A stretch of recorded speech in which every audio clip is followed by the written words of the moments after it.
দিবালোকে অফিসে খুন, ট্রাইবেল মানুষ। সিপিএম সরকার কোন তদন্ত করেনি। কোন নেতা থাকলে আমার সামনে আসুক। একটা দেববর্মাকে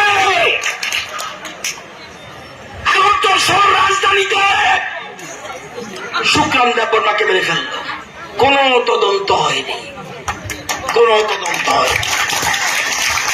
মনোরঞ্জন দেববর্মা পুলিশ অফিসার খুন, পরিমল শাহ কংগ্রেস আমলে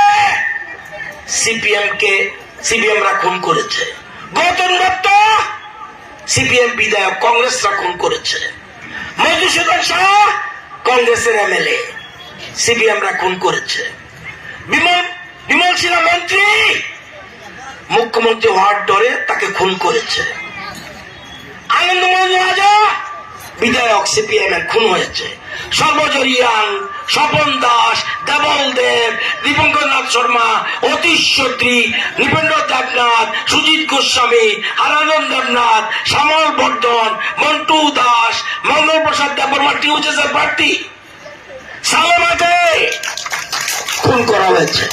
কত নাম বলবো, কত নাম, শত শত মানুষ খুন করেছে, রাজনৈতিক খুন।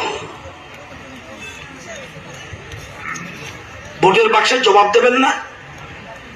কোন লক্ষ্যে সিপিএম দাঁড়ায়? কংগ্রেস কিভাবে সমর্থন করে? সুদীপ বাবুরা তো ওসব কংগ্রেসের বাড়িতে যে ক্ষমা চাওয়া উচিত। আজকে এগুলি বুঝতে হবে।